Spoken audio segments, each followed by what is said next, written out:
पुण्याच्या कोरेगाव भीमा येथे 1 जानेवारीला शौर्य दिन हा साजरा होत आहे आणि याची जी तयारी आहे ती सध्या पूर्ण झालेली आपल्याला पाहायला मिळते। एकंदरीत शौर्य दिनानिमित्त कशा प्रकारची तयारी असणार आहे, कसा शौर्य दिन असणार आहे या संदर्भात आपण माहिती घेणार आहोत।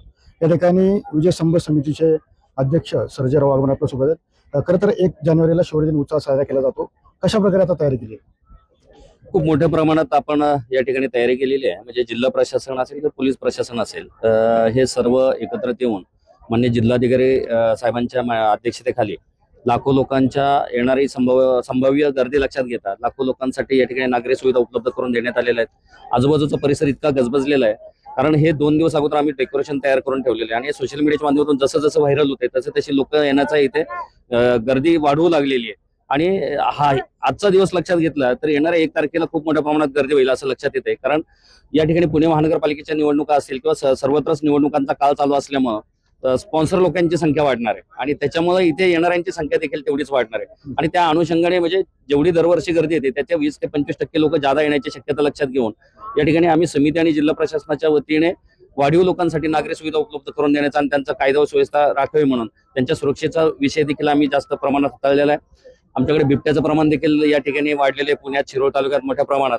मागच्या आठवड्यापूर्वीच 1 बिबट्या पिंजऱ्यात आला होता, पण अजून काही बिबट्या असण्याची शक्यता दाट लक्षात येते म्हणून बिबट्याचे पिंजरे देखील लावलेले आणि आम्ही लक्ष देखील ठेवून आहोत त्याच्यावर की जो काही नदीच्या ऊसाचा भाग आहे किंवा नदीच्या शेजारचा भाग आहे तिथे आमचं लक्ष देखील आम्ही ठेवून आहोत की बिबट्याने कुठल्याही मनुष्यास धोका निर्माण करू नये, जीवितास धोका निर्माण झाला नाही पाहिजे याची देखील आम्ही काळजी घेत आहोत। खरं तर तुम्ही म्हणालात की आता सध्या आगामी निवडणुका सुरू आहेत, महानगरपालिका निवडणुका सुरू आहेत, मोठ्या प्रमाणामध्ये नागरिक या ठिकाणी येतील, मात्र किती संख्या असेल आणि कोणते कोणते नेते या ठिकाणी खरं तर अभिवादन करण्यात येत असेल?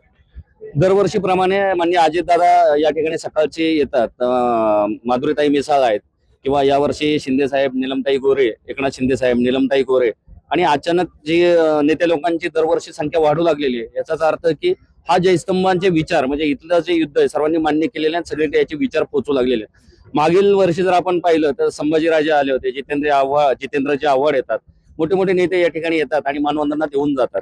आणि येणाऱ्या काळात तर निवडणुकीचा काळ असल्यामुळे मला वाटतं सर्वच पक्षाचे नेते मोठ्या संख्येने या ठिकाणी येतील आणि मानवंदना देतील असं मला वाटतं। त्याच्यामध्ये पाहिलं की खरं तर सध्या महानगरपालिका निवडणूक आहे आणि याच पार्श्वभूमीवरती या ठिकाणी विजयस्तंभाला अभिवादन करण्यासाठी जी संख्या आहे ती वाढण्याची शक्यता वर्तवली जाते। मात्र त्यासोबत जे मोठे नेते आहेत ते सुद्धा या ठिकाणी येतील असा विश्वास या ठिकाणी अध्यक्षांनी व्यक्त केलेला आपल्याला पाहायला मिळतोय।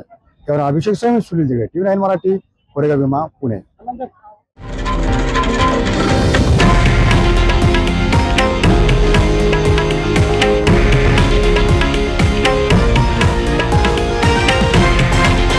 हे आहे देशातील नंबर 1 न्यूज नेटवर्क आणि आपण पाहत आहात TV9 मराठी, एकमेव।